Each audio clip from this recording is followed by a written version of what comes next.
We arrest drug dealers. We criminalize people, mainly black and brown people, for possessing small amounts of drugs like weed. We do this because drugs are bad. Unless, of course, it's your government that's dealing the drugs. Like that time, the British Empire got China hooked on opium. Empires of Dirt, a show about Europeans getting rich at the expense of everyone else. Opium had been grown in China since the 11th century, but it was only until the 17th century that usage really took off, when people realized you could smoke it instead of just chewing it. By the 1800s, there were foggy back-alley opium dens in the streets of Canton, now known as Guangzhou, Shanghai, and even in London's Limehouse on Pennyfield Street. In the early 19th century, Chinese exports like silk, ceramic, and tea were hugely popular in Britain. Opium was one of the few things the British Empire could trade back. It's estimated that as many as 15 million people were addicted to opium by 1890, making it one of the worst cases of national drug addiction ever seen.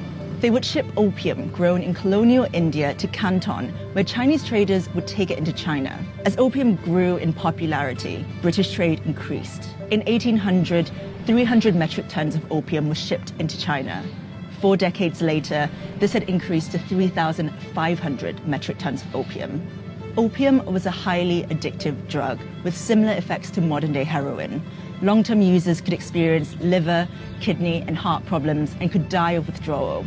Opium use had been banned by the Chinese Emperor Yongzheng in 1729 after he saw the effects of addiction on his citizens, and again in 1796 by the Emperor Jiaqing after everyone ignored the first ban. But Britain continued smuggling opium into China. It was simply too profitable not to. The opium monopoly out of India was worth £981,000 in 1831. That's the equivalent of about £100 million today. By the 1830s, people from every level of Chinese society were hooked on opium. After Emperor Daoguang received reports of mass addiction all over the country, he'd had enough. Soldiers burned all the opium they found. British traders lost 20,000 chests of opium, equivalent to about £2 million. This led to the First Opium War in 1839.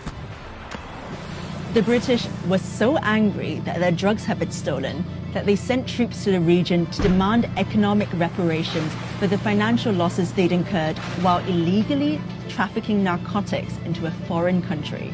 They were also angry that China refused to open up more ports to British trade and had disrespected their traders. Back in the UK, the press depicted the Chinese as barbarians who had insulted the honor of Brits abroad. In an act of war, Britain occupied Hong Kong, then a sparsely inhabited island off the southeast coast of China. In 1841, China ceded the island to Britain.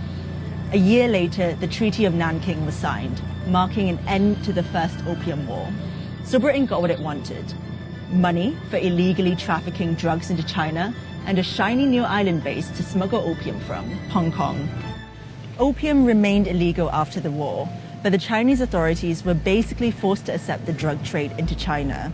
Opium consumption ripped through Chinese society like never before. Chinese smugglers quickly realized that if they registered their ships in Hong Kong as British ships, they could keep smuggling opium into China.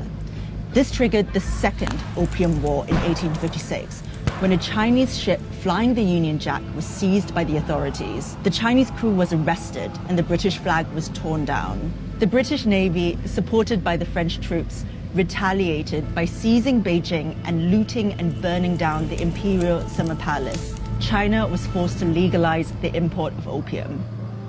With the opium trade finally legal, imports from British-controlled India nearly tripled to hit 6,500 metric tons in 1880. Fed up with the British running drugs into their country, the Chinese authorities decided that if you couldn't beat them, you might as well join them. By around 1915, moral and political opposition to the drug trade had grown. Britain stopped importing opium to China. It simply wasn't profitable anymore. It's hard to quantify the scale of the misery that Britain caused in China, or the mess they left behind. And I know personally because my own great-grandfather was addicted to opium and eventually died of withdrawal in Hong Kong. and it's something my family still talks about all the time.